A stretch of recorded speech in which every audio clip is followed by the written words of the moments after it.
The walls are very thick or hollow in some places. There's signs of some kind of enormous explosion. So this place clearly has a story to tell. They thought they'd seen it all. The hidden safes, the substance-coated walls, the opulence rotting under years of dust. But deep inside one of Pablo Escobar's long-abandoned mansions, a hidden door was just discovered. What lay behind it wasn't gold or guns. It was something far worse. Something meant to stay buried. And for the first time, the nightmare Escobar never wanted found is forcing the world to look at him differently. Ready for this real-life action? The door. It wasn't supposed to be anything. Just another forgotten hallway in a mansion that had already been gutted by time, scavengers, and the Colombian government. The crew wasn't even looking for secrets. They were there to document what was left. But then someone noticed the draft. A soft, unnatural breeze seeping through a seam in the wall. Cold air. In a place sealed shut for decades. The hidden door was nearly invisible, flush with the wall, covered in the same faded stucco, and sealed so precisely that unless you were standing in just the right light, you'd never notice the outline. No handle, no hinges, just a faint indentation. It took them hours to pry it open without damaging the surrounding wall. They didn't want to destroy anything until they understood what they were dealing with. The team, a mix of independent filmmakers, local historians, and security contractors, expected a storage closet, maybe a forgotten safe, at worst, a decaying crawl space. They got silence. Not the normal kind, not just the absence of sound, but the kind that feels engineered. The kind you notice. No echo, no ambient hum. Just a thick, unnerving stillness, like the room itself was holding its breath. And then the smell hit them. Not rot, not mold. Something sharper, metallic, chemical. One of the team members said it reminded him of a hospital from hell. Alcohol, copper, and something underneath it all that made his stomach turn. The room was small, maybe 10 by 12 feet. No windows. The walls were painted black, and not with paint you'd buy from a hardware store. This was thick, industrial-grade coating, the kind used to absorb sound. Every surface was covered. Floor, ceiling. Even the seams in the corners were sealed tight. It was soundproof. And it wasn't just that. The more they looked, the clearer it became. This wasn't a panic room or a bunker. This was a place meant to contain something or someone. In the center of the room, bolted to the floor, was a rusted chair. Not an office chair. Not furniture. This was something else. Heavy, iron, with arm and leg restraints. The leather straps were cracked and curled with age, but still intact. Stains on the seat suggested it had been used, and not just once. A single exposed bulb hung from the ceiling, wired into what looked like an old generator in a nearby room. Whoever built this didn't want to rely on the mansion's electricity. There were more clues. A faded journal tucked behind a loose panel in the wall, written in shorthand and code. A broken camera, smashed and shoved in a corner. Scratches, claw marks, maybe on the inside of the door. Then there was the graffiti. All over the walls, beneath the black coating where the paint had peeled, jagged phrases in Spanish, carved into the concrete. El diablo vive aquí. The devil lives here. Another read, Perdónanos, forgive us. What exactly happened in that room is still under investigation. But multiple forensic experts have confirmed what the team suspected. Traces of blood. Human. More than one source. Some of it old. Decades. Some of it fresher than expected. Why was it hidden? Why was it sealed so completely? And more importantly, who was it used on? It's the first real evidence of something darker in Escobar's private life than the public already knew. He was no stranger to violence, but this wasn't execution. This was containment. Maybe torture. Maybe worse. It's raised questions that don't have answers yet, and one that keeps echoing louder than the rest. If this room existed in one of his mansions, how many others are still out there, waiting to be found? A mansion built for secrets. Pablo Escobar's mansions weren't just grand homes, they were fortresses of deception, built layer upon layer, with secrets woven into their very foundations. Anyone who visited his estates quickly realized what you saw was only the surface. Escobar had an obsession with control and security that went far beyond traditional measures. Hidden behind ornate walls, beneath lavish furniture, or tucked away in the depths of sprawling gardens, were escape tunnels, secret safes, and concealed rooms. It was his way of outsmarting both the authorities and his enemies, a physical manifestation of the paranoia that ruled his life. Take, for example, his famous Hacienda Nápoles estate, ostensibly a luxurious paradise filled with exotic animals, hippos, zebras, even giraffes imported from Africa. It was also riddled with underground passageways, some designed for quick escapes, others for smuggling harmful substances or weapons. The estate had its own private airstrip, but it also boasted hidden hangars and concealed storage spaces where millions in cash and narcotics were reportedly kept. Inside his homes, walls hid more than just secrets. Bookshelves slid aside to reveal vaults stuffed with cash. Floors lifted to reveal storage pits. Rooms were soundproofed with industrial materials to prevent any noise from escaping. And of course, there were the escape tunnels, sometimes miles long, that could lead to safety or to new hideouts. In Medellín, where Escobar started building his empire, neighbors would often whisper about the odd architecture of his mansions. No obvious entrances, false walls, windows that led nowhere, and basements sealed so tight they felt like coffins. This wasn't just for show. Escobar's enemies were numerous. Rival cartels, paramilitary groups, even the government and assassination attempts on his life were frequent. The security measures were a means of survival, but also a reflection of the man's ever-present fear that betrayal lurked around every corner. And yet, the mansion's secrets weren't just defensive. They were psychological tools, two constant reminders to everyone who entered that they were in Escobar's domain, where trust was thin and danger was never far. The very walls told a story of dominance and menace. But as much as these hidden features were about safety and secrecy, they also reflected Escobar's dual life, the lavish lifestyle and public generosity on one hand, and the ruthless, violent underworld kingpin on the other. He wanted his homes to be paradises for his family and his closest allies, but cages for those who crossed him. The newly discovered hidden door and nightmare room fit perfectly into this pattern, a secret space where the worst of Escobar's paranoia and cruelty played out, carefully concealed beneath the surface glamour. Who was Pablo Escobar? To fully grasp the chilling discovery hidden behind that secret door, we need to go back and understand the man who built such a fortress of secrets, Pablo Emilio Escobar Gaviria. His story is one of paradoxes, a ruthless kingpin and a charitable benefactor, a feared criminal and a folk hero.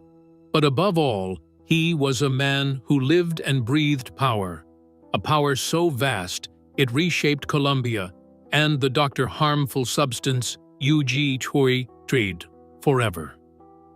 Pablo Escobar was born on December 1, 1949, in Rio Negro, a small town in Colombia, and raised in Medellín, a city that would later become the nerve center of his criminal empire. His family was middle class. His father was a farmer, and his mother a schoolteacher. Life was modest but stable, yet young Pablo had dreams much bigger than his surroundings. As a boy, he was known for his cunning and charm, traits that would serve him well in the years to come. He started small, selling contraband cigarettes and fake lottery tickets on the streets of Medellín. It was a world of hustling and survival, and Pablo was a natural. Early on, he learned how to read people, make deals, and importantly, keep his mouth shut. These lessons formed the foundation for his future as a criminal mastermind. By the early 70s, Pablo had transitioned into harmful substance trafficking, specifically coke, a commodity that was becoming increasingly lucrative due to soaring demand in the United States. Colombia's geographic position made it ideal for trafficking harmful substances north, and Escobar capitalized on this with ruthless efficiency. Escobar wasn't content with being just another harmful substance smuggler. He had the ambition to dominate the entire harmful substance market. Along with a few key partners, he founded the Medellín Cartel, which would become the most powerful and feared criminal organization in the world during the 80s. At the height of its power, the cartel controlled an estimated 80% of the global harmful substance trade. Their operation was massive. Harmful substances flowed through secret airstrips, tunnels, and hidden compartments in cars. Money rolled in by the millions daily, so much that Escobar reportedly buried hundreds of millions in cash around his properties. His wealth was staggering. Forbes listed him among the richest men in the world during the 80s, estimating his net worth at $30 billion, which would be much more in today's dollars. Yet, with all this money came unprecedented violence and fear. Escobar's rise wasn't just about profit. It was a brutal exercise in power and control. His methods were savage and calculated. When threats arose, whether from rival cartels, law enforcement, or perceived enemies, Escobar responded with overwhelming violence. His personal army of assassins, known as sicarios, enforced his will. They carried out hits on politicians, judges, police officers, journalists, and civilians. Bombings became a terrifying signature of his reign, with attacks on government buildings, airplanes, and public spaces. One of the most notorious moments was the bombing of Avianca Flight 203 in 1989, which killed over 100 people, including innocent civilians, in an attempt to assassinate a political rival. Escobar's tactics sent shockwaves throughout Colombia, plunging the country into a state of terror that lasted for years. Despite the death and destruction, Escobar was able to evade capture for over a decade. His network of bribes and corruption ran deep, and many officials turned a blind eye to his activities. He even ran for political office at one point, winning a seat as an alternate member of Colombia's Congress in 1982, a move designed to shield himself with immunity. Perhaps one of the most fascinating contradictions about Escobar was his carefully crafted public image. In Medellín, he was more than just a criminal. He was a folk hero to some. He built houses for the poor, donated to orphanages, and funded public works like soccer fields and schools. This generosity won him the affection of many locals who viewed him as a benefactor who shared his wealth with those forgotten by the government. His nickname, El Patron, the boss, was whispered with a mix of reverence and fear. But this Robin Hood image was a veneer. Beneath the charity was a man who demanded loyalty and punished betrayal with merciless cruelty. His generosity was strategic. It bought him protection and helped maintain a social base for his operations. The poor who benefited often found themselves complicit in hiding or aiding the cartel's activities, knowingly or not. For all his charisma and public displays, Escobar was a deeply paranoid man. Betrayal was something he feared above all else. Stories from former associate and cartel insiders describe a man obsessed with loyalty and control, often to the point of irrationality. This paranoia fueled the creation of spaces like the hidden room found in the mansion, places designed not just to hide wealth, but to detain, interrogate, and punish those he suspected of disloyalty. The room's soundproofing, restraints, and isolation aren't just architectural features. They are physical manifestations of a psyche shaped by fear and violence. Escobar's private prison, La Catedral, was another example of this. Built to his specifications after he surrendered to Colombian authorities in 1991, it was more a fortress than a jail, with luxury amenities but also strict controls to prevent escape and ensure loyalty. Yet even there, paranoia reigned. When the government tried to move him to a more secure facility, Escobar escaped, proving that no walls could hold him. Escobar's empire began to crumble in the early 90s.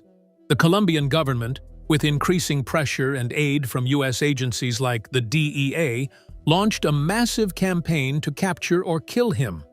The Search Bloc, a special police unit, relentlessly hunted him, supported by sophisticated intelligence and military tactics. On December 2, 1993, one day after his 44th birthday, Escobar was located on a Medellín rooftop and killed in a firefight. His death marked the end of one of the bloodiest eras in the global harmful substance war, but didn't end the influence of his legacy. Even decades after his death, Escobar's impact is felt everywhere in Colombia.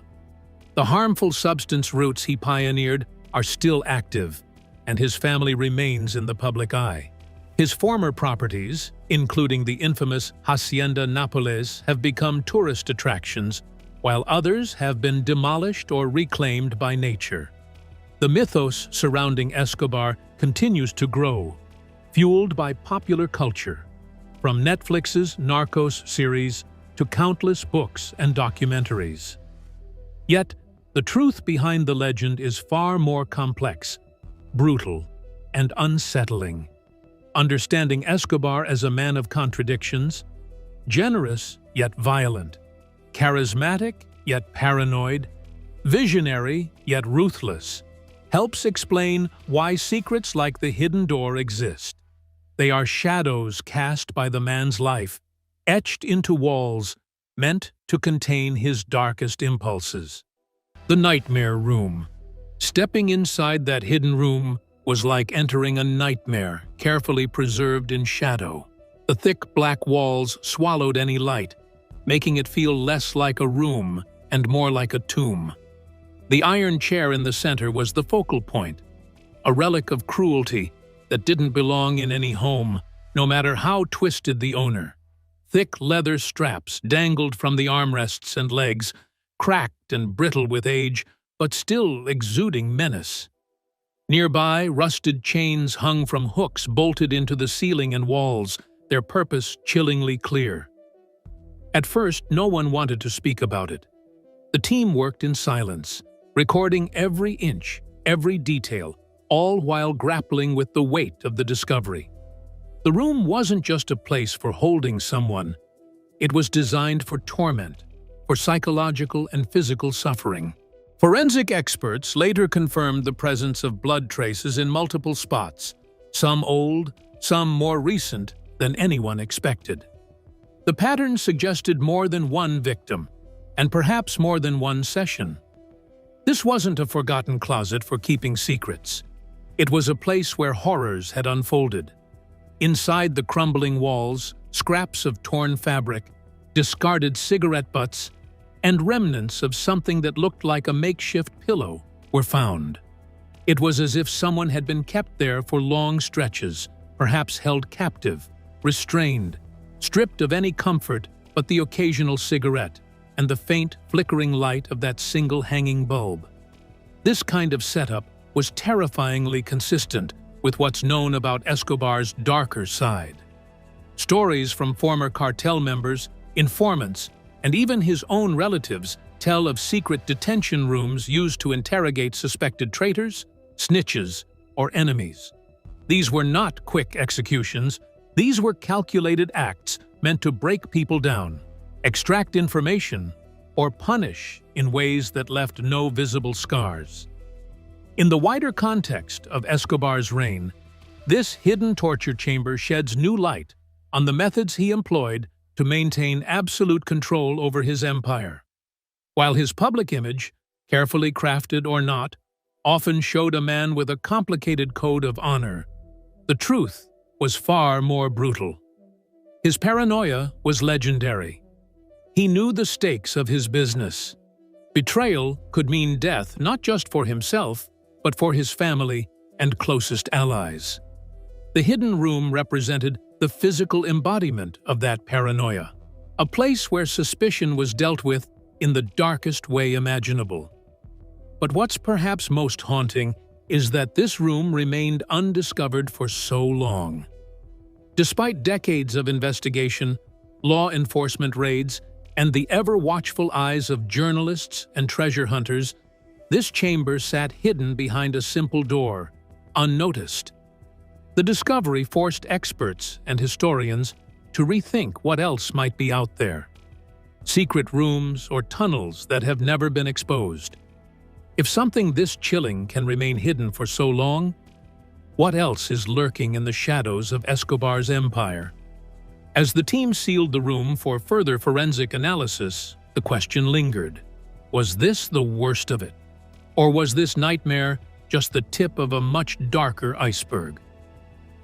The dark side: violence, paranoia, and control. Beneath the wealth and generosity lay a brutal reality. Pablo Escobar's empire was ruled by violence, fear, and suffocating paranoia. The secret door in his mansion is a chilling symbol of this dark side, a space designed to punish suspected traitors and enforce loyalty through terror. Escobar's approach to power was simple: kill or be killed.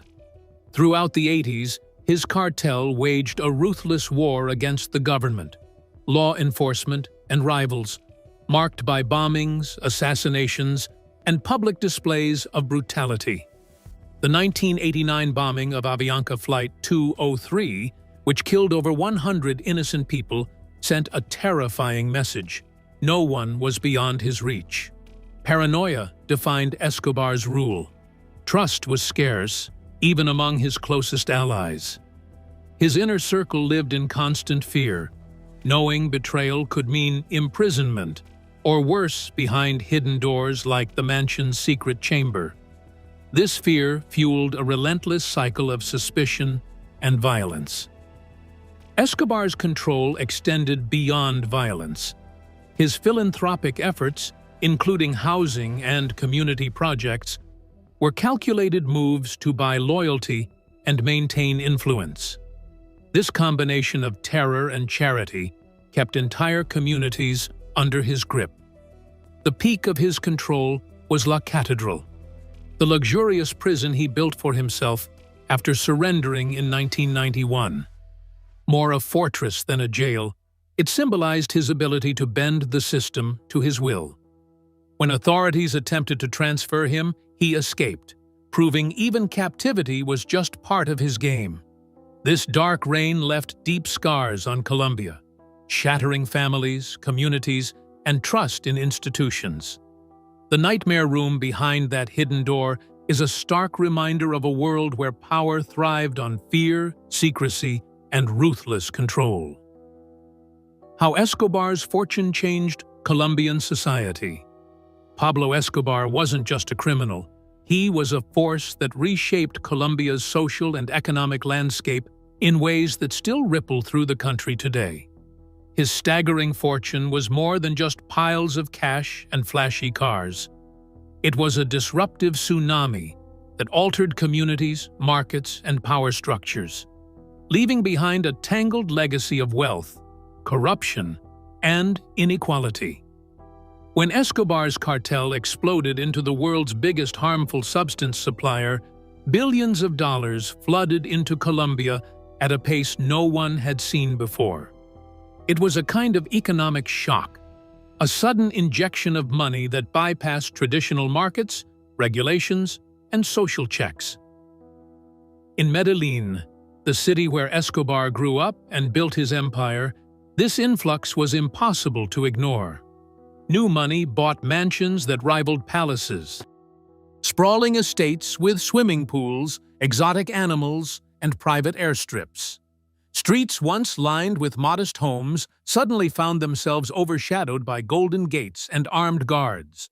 Real estate markets surged as harmful substance money chased properties, both as investments and as places to hide wealth.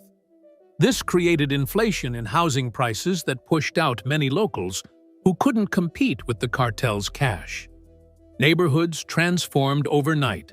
Some flourished, while others struggled under the weight of fear and displacement. Escobar's fortune didn't just buy things, it rewrote the rules of power and influence. In Colombia, where poverty and inequality were already entrenched, his money opened doors that had long been closed. Politicians, police, judges, and business leaders suddenly found themselves courted or coerced by harmful substance money. Corruption seeped into institutions, blurring lines between legality and criminality. Loyalty was often bought with bribes, and dissent was crushed with violence or intimidation. This created a shadow social hierarchy, where the wealthy and connected, often linked to the harmful substance trade, held immense sway over communities and governance. Ordinary citizens watched as traditional authority structures weakened, replaced by the brute force of illicit power. One of Escobar's most controversial legacies was his calculated philanthropy. He poured millions into building homes, schools, and soccer fields for Medellín's poor, cultivating an image of a generous benefactor. For many in impoverished neighborhoods, this was a lifeline, real improvements in living conditions that government programs had failed to provide. Escobar's largesse earned him loyalty and protection, creating a social base that shielded him from law enforcement and rival cartels. Yet, this charity was strategic. It was less about altruism and more about cementing power through dependency. By controlling resources and patronage, Escobar effectively built a parallel state, one where his influence extended beyond money, into hearts, minds, and votes. But the glittering surface masked deep problems. Escobar's fortune deepened corruption, eroded trust in institutions, and fueled violence that terrorized entire regions. Communities caught in the crossfire faced displacement, trauma, and a legacy of poverty that outlasted Escobar's reign.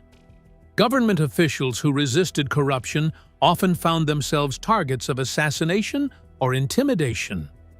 The social fabric of Colombia was stretched thin, with long-term consequences. The harmful substance money distorted economic incentives, discouraged legitimate investment, and entrenched inequality in new ways. The mansion's hidden nightmare room isn't just a chilling physical relic, it's a symbol of how wealth built on crime inflicts psychological and societal damage far beyond its walls. Today, Colombia continues to wrestle with the impact of Escobar's illicit fortune. Efforts to clean up corruption and rebuild communities face an uphill battle against deeply rooted networks and economic disparities. The estates, luxury properties, and even the ruins of Escobar's mansions serve as reminders, not just of a man who lived large, but of a country grappling with the complex aftermath of harmful substance money, power, and inequality. Understanding this intersection between wealth and illicit power offers a fresh perspective on why places like that hidden room existed, as part of a broader system where extreme money fueled extreme measures, shaping a society still trying to find its way out of the shadows. The controversies that followed. Pablo Escobar's death in 1993 didn't just close a chapter, it opened a whole book of ongoing controversies, debates, and contradictions that ripple through Colombia and the world to this day. His empire may have fallen, but the aftershocks keep shaking political, cultural, and social landscapes. Understanding these tangled legacies is crucial to making sense of that hidden nightmare room and why such dark secrets refuse to stay buried. Even decades after Escobar's fall, Colombia continues to grapple with the legacy of his harmful substance empire. The harmful substance trade didn't disappear overnight. Instead, it splintered into smaller cartels, new trafficking routes, and different faces. While the Medellín Cartel was crushed, the harmful substance problem evolved rather than ended. Many Colombians still live with the consequences: violence, corruption, poverty, and distrust in institutions. Areas once ruled by Escobar's cartel saw booms and busts, with communities torn between fear and reliance on illicit economies. The government has worked hard to rebuild, but scars remain deep. Internationally, Escobar's reign forced countries like the US to rethink their approach to harmful substance control. The so-called war on harmful substance ramped up with more military interventions, intelligence sharing, and controversial policies. But critics argue this approach often missed the mark, sometimes exacerbating violence and disproportionately impacting marginalized communities. One of the most fascinating and troubling aspects of Escobar's legacy is how he's been portrayed in popular culture. From TV series like Narcos to countless books and documentaries, his story has been dramatized into gripping entertainment. But this raises uncomfortable questions. Does glamorizing Escobar's life risk turning a brutal criminal into a folk hero? When his generosity to the poor is spotlighted, do we lose sight of the thousands of lives destroyed by his violence? Critics argue that many portrayals oversimplify or sensationalize, blurring the lines between fact and fiction. It's a tricky balance. Public fascination keeps the story alive, but it also risks overshadowing the victims and the real human cost. Escobar's estates, especially Hacienda Nápoles, have been transformed into tourist attractions, drawing visitors curious about the man behind the myth. There are guided tours through his mansion ruins, exhibitions of his cars and planes, and even remnants of his infamous private zoo. But this narco-tourism sparks debate. Is it educational, offering insights into history and the harmful substance trade? Or is it disrespectful, turning sites of immense suffering into entertainment venues? Families of victims often express discomfort, feeling that these tours sanitize or trivialize the trauma caused by Escobar's reign. Even Colombian officials have wrestled with this issue. On one hand, tourism brings economic benefits to struggling regions. On the other, it risks perpetuating a one-sided narrative that centers Escobar's legend over the broader impact on society. In all discussions, the stories of survivors and victims' families are often drowned out by headlines and dramatizations. Yet, their perspectives are crucial for understanding the full picture. Many have spent years fighting for justice, recognition, and healing. They remind us that behind the harmful substance, Lord's myth, lies a trail of grief. Lives shattered, communities disrupted, futures stolen. Their resilience is a testament to the human cost of Escobar's empire. Acknowledging these voices doesn't diminish the complexity of Escobar's story. Rather, it humanizes it. It's a call to remember that history isn't just about famous figures, but about real people affected in profound ways. Ultimately, the controversies surrounding Escobar's legacy highlight a broader challenge: how to remember and learn from dark histories without glorifying them. Whether through media, tourism, or public memory, the line between education and sensationalism is thin. The discovery of that hidden nightmare room reminds us that some secrets are better understood not as curiosities, but as warnings. Stark reminders of what unchecked power and violence can unleash. As Colombia continues to heal and confront its past, the debates about Escobar's legacy will persist. The conversation is messy, painful, and necessary, because only by facing the full truth can societies move forward. The discovery of the hidden door inside Pablo Escobar's mansion reveals more than just a secret room. It exposes the terrifying reality behind a man whose wealth and power were built on violence, fear, and control. Escobar's legacy is a complex tapestry of brutality and generosity, myth and horror, deeply woven into Colombia's history. As the country continues to heal, this nightmare chamber stands as a haunting reminder of the price paid when unchecked power and paranoia rule, a chilling lesson for generations to come. We'd love to hear what you think about this. Leave your comments in the section below, and for more of our uploads, subscribe to the channel for free.